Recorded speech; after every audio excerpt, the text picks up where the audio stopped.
नमस्कार, मैं हूं पवन त्यागी। मोदी सरकार के विरुद्ध कांग्रेस समेत विपक्षी दल अविश्वास प्रस्ताव लेकर आया है। यह अविश्वास प्रस्ताव अचानक से आ गया।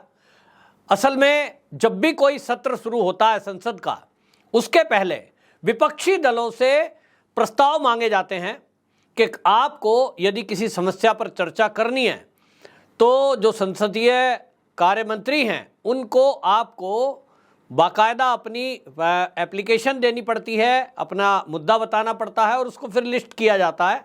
सरकार की तरफ से जिन बिलों पर चर्चा होनी है उसकी सूची तैयार होती है और फिर वो सारे दलों को, यानी जितने भी सांसद हैं उन सब में वितरित की जाती है।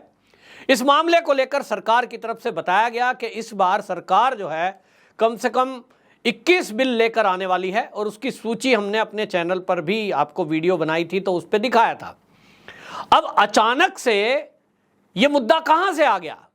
सरकार के पास पूरा बहुमत है, उसके बावजूद भी यह कहना कि जी हमें अविश्वास प्रस्ताव पेश करना है। आखिरकार यह हुआ क्यों है? इस पर भी मैंने, आपको याद होगा, एक वीडियो बनाई थी और मैंने बताया था कि यह कांग्रेस की एक चाल है कि वो असल में 2014 के बाद से मोदी को बदनाम करने के लिए, मोदी सरकार को बदनाम करने के लिए जो भी कर सकती है वो सारे प्रयास करती है और उसकी कोशिश है कि वो भारत ही नहीं, भारत के बाहर जाकर भी जिस भी प्लेटफॉर्म पर ये कांग्रेसी पहुंचे, ये अपने हर माध्यम से, टूल किट के माध्यम से देश को बदनाम करें। मोदी की बदनामी तो समझ में आ रही है कि वो कांग्रेस के या वामपंथियों के विपक्ष के नेता हैं, उनके लिए विपक्षी नेता हैं तो समझ में आता है, लेकिन वो देश को भी बदनाम करते हैं। और इसीलिए मणिपुर का मुद्दा, जो कि देश की आजादी के पहले से है और देश के आजाद होने के बाद ज्यादातर कांग्रेस की सरकारें रही हैं, 2014 तक इस देश में कांग्रेस की सरकार रही, अटल बिहारी का अगर कार्यकाल छोड़ दें। इस सारों के दौरान पूरे नॉर्थ ईस्ट को इग्नोर किया गया और देश में अनेक समस्याएं जो पैदा हुई हैं उसके मूल में यदि जाएंगे तो आपको कांग्रेस मिलेगी। यह बात अलग है, देश का विकास भी हुआ है, लेकिन उस विकास के साथ साथ कुछ विनाशकारी चीजें भी इस देश में हुई। तो कांग्रेस अब उन समस्याओं को उजागर करके और मोदी के ऊपर मढ़ना चाहती है। कश्मीर का मुद्दा हो, चाहे लद्दाख का चीन का मुद्दा हो, अक्साई चीन कब्जाया हुआ, फिर चाहे इस मामले में आतंकवाद हो, चाहे गरीबी और महंगाई हो, बेरोजगारी हो, हमने देखा है हर बात पे वो मोदी को घेरते हैं।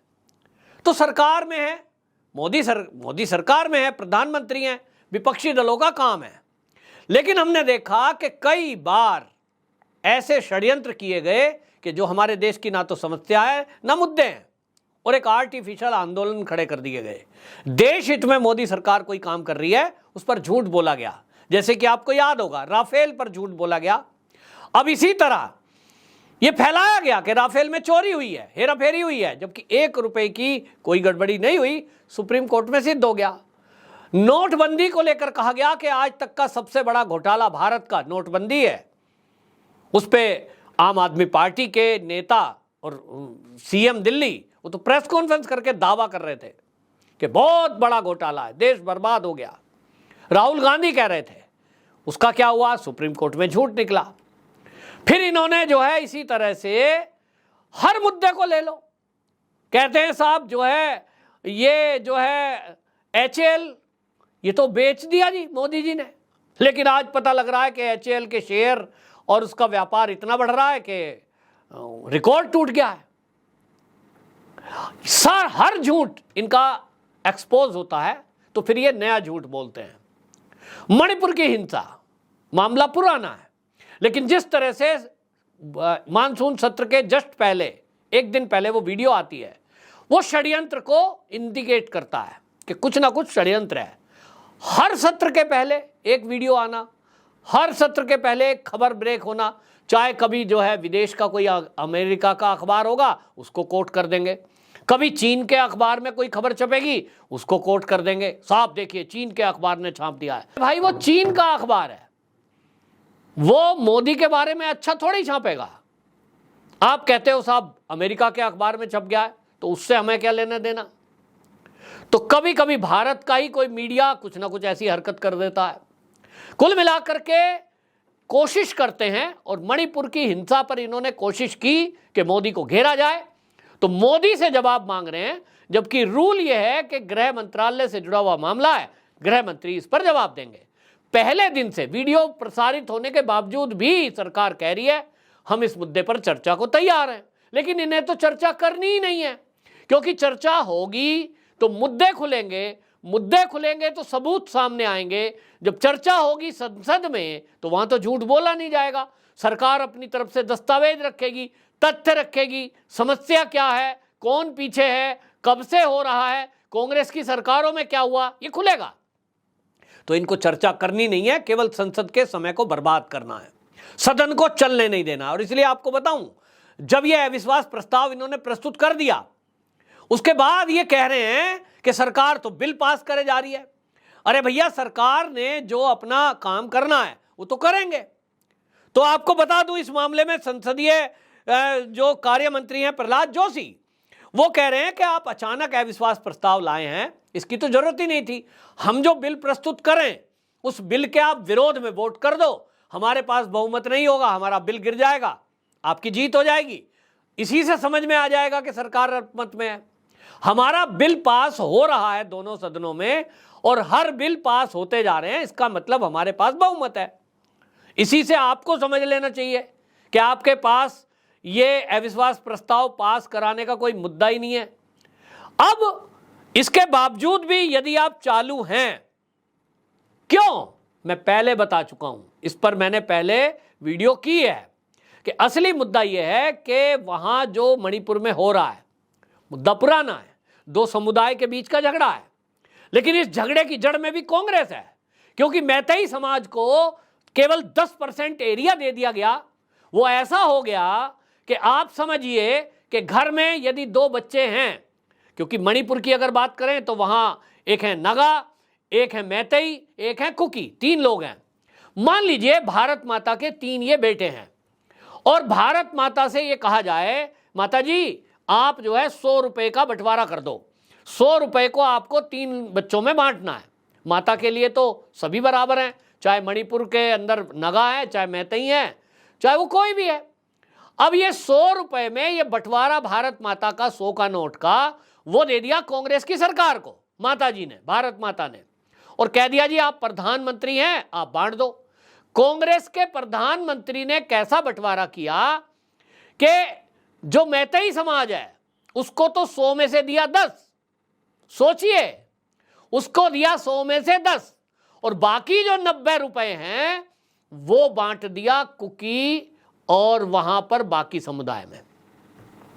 अब आप बताइए, क्या ये कांग्रेस की सरकार के द्वारा मैतेई समाज के साथ न्याय है? कोई भी कहेगा नहीं। 100 रुपए का बंटवारा होना है, एक बेटे को आप देते हो 10 रुपए, दूसरे को दे देते हो 90 रुपए, या 45-45 बांट देते हो 2 में, जो नागा हैं और जो आपके कुकी हैं उनमें आपने 45-45 दिया, और एक को दिया 10, तो कितना अत्याचार है, आक्रोश पनपेगा। ये काम किया कांग्रेस ने।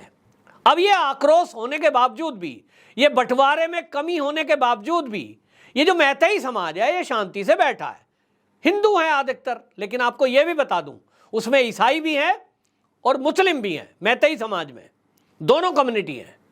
तो ये जो कम्युनिटी है पूरी, इस अत्याचार के बावजूद भी, कांग्रेस के इस भेदभाव के बावजूद भी मौन थे।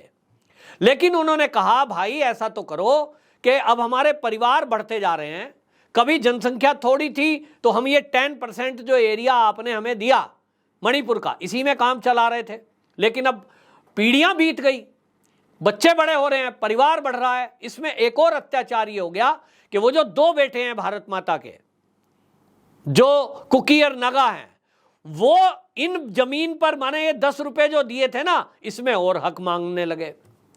तब तो आक्रोश फूटेगा। उन्होंने कहा भाई आपको जो दिया, आपको जो पहाड़ी एरिया दिए उसमें आपका बस नहीं चल रहा, प्लेन में और ले लो आप। तो भाई हमें नौकरियों से तो मत वंचित करो, नौकरी में आरक्षण दो, हमें पहाड़ों पर बसने दो, उसके लिए एसटी का दर्जा मांगा। एसटी का दर्जा सरकारों ने नहीं दिया, सरकार देती तो मोदी पर ये कोशिश करके आरोप लगा देते, तो कहते मोदी जो है ये झगड़ा करवा रहा है। ये तो अच्छा है कि वो कोर्ट में गए और कोर्ट ने आदेश दिया कि क्योंकि भाई ये भी भारत माता के बच्चे हैं, मैतई समाज के लोग, इनके साथ अत्याचार क्यों, इनको समझो। और इसलिए कोर्ट के आदेश पर जब ये हुआ तो झगड़ा खड़ा कर दिया, हम तो नहीं आने देंगे साहब पहाड़ पे, ये बंटवारा हम होने ही नहीं देंगे ठीक से। हमें 45-45 मिले दो भाई को, इनको 10 मिले, इनके हक में भी हम हक मांगेंगे। अब इनको लगता है कि इस मामले में अविश्वास प्रस्ताव के जरिए हम मोदी सरकार को घेर कर अपना एक एजेंडा चलाएं संसद में। और वो एजेंडा क्या है? एजेंडा है कि हम मोदी पर आरोप लगाएंगे कि ये जो हिंसा हुई है इसके लिए मोदी जिम्मेदार है, और आरोप लगाएंगे वहां की पुलिस पर, आरोप लगाएंगे वहां की सरकार पर। तो इनको यह समझ नहीं आ रहा है कि मणिपुर की पुलिस पर अगर आप आरोप लगा रहे हो तो वो पुलिस वाले, जितने भी पुलिस वाले हैं, चाहे वो असम राइफल होंगे, चाहे वो पुलिसकर्मी होंगे, कोई भी, वो सब भाजपा के कार्यकर्ता तो हैं नहीं, वो आरएसएस के भी कार्यकर्ता नहीं है। 2014 के बाद, बल्कि सरकार तो अभी बनी है, तो भैया जब से भारतीय जनता पार्टी की मणिपुर में सरकार बनी है उसके बाद तो कोई पुलिस में भर्ती हुई नहीं है। तो ये कांग्रेसी ये भूल गए और ये आरोप लगा देते हैं। राहुल गांधी कह देते हैं कि सीबीआई में आरएसएस वाले हैं, कोर्ट में भी सब जज बैठे हैं वो आरएसएस के हैं, चुनाव आयोग में भी सब आरएसएस के हैं। इनसे कोई पूछे, राहुल गांधी जी जरा आप आंकड़े देश के सामने प्रस्तुत करो कि 2014 के बाद से सीबीआई, ईडी, एनआईए, चुनाव आयोग और न्यायपालिका, इसमें जो जज बने हैं उनमें से कितने बने हैं, पहले तो यही बता दो। मोदी ने कितना भर्ती किया है? तो उत्तर आएगा 0। और आप कह रहे हो ये आरएसएस के हैं, ये तो कांग्रेस ही है। अगर मैं पार्टीबाजी में करने को आऊं, लेकिन मैं ऐसा नहीं कहूंगा, क्योंकि मुझे ये बुद्धि है कि जब कोई हमारी संवैधानिक संस्थाएं उसमें कोई नौकरी पे जाता है, वो किसी पार्टी का थोड़ी होता है, पार्टी से जुड़ा हुआ भी रहेगा, नौकरी पे जब जाएगा तो उसको निष्पक्षता के साथ काम करना है। मुझे मेरी सीबीआई, एनआईए, चुनाव आयोग और न्यायपालिका पर भरोसा है कि जब जज की कुर्सी पर कोई बैठता है तो वो न्याय करेगा कानून के हिसाब से। लेकिन आप उसको राजनीति से जोड़ रहे हैं और इसीलिए इनका एजेंडा नहीं चल रहा, तो ये अविश्वास प्रस्ताव ले आए हैं। अब इसमें भाषण देंगे ये संसद में, और ये भी देखना कि ये अपने भाषण देंगे तो ये मीडिया में उसको प्रचारित करेंगे उन क्लिप को, लेकिन जैसे ही इनका जवाब मोदी जी देंगे ये सुनेंगे नहीं। अमित शाह और मोदी का बयान देने में ये इसी तरह हल्ला करेंगे जैसे क्लास में बच्चे चिल्लाते हैं ना जब मास्टर पढ़ा रहा होता है, ऐसा बोलते हैं संसद में, भाग खड़े होंगे, सुना नहीं जाएगा इनसे, क्योंकि जवाब सच्चाई है मोदी जी बोलेंगे। और पहले भी हमने देखा है जब मोदी जी बोलते हैं या अमित शाह बोलते हैं तो ये भाग खड़े होते हैं। यही इनका तरीका है, आरोप लगाओ भाग जाओ, आरोप लगाओ भाग जाओ। देखते हैं अविश्वास प्रस्ताव के दिन क्या होता है, लेकिन इतना तो तय है, प्रहलाद जोशी ने बता ही दिया कि हमारे बिल पास हो रहे हैं, इसी से समझ लो कि हमारे पास पूर्ण बहुमत है और हम बहुमत सिद्ध कर देंगे। मोदी जी इस मामले में जवाब देंगे। 19 तारीख को इन्होंने जुलाई को प्रस्तुत किया था, तो 10 दिन के अंदर ये करना होता है, कानून है। तो 7 से 8 अगस्त को ये 2 दिन के बीच कोई चर्चा हो सकती है, तारीख सोमवार को घोषित होगी। अब देखना होगा कि जब ये विपक्षी पार्टी के नेता सदन के अंदर बोलेंगे ये क्या जहर घोलेंगे, कौन सा नैरेटिव बिल्ड करेंगे, और मोदी जी जब इनको धोएंगे तो ये क्या बैठकर सुनने की शक्ति रखेंगे या भाग खड़े होंगे।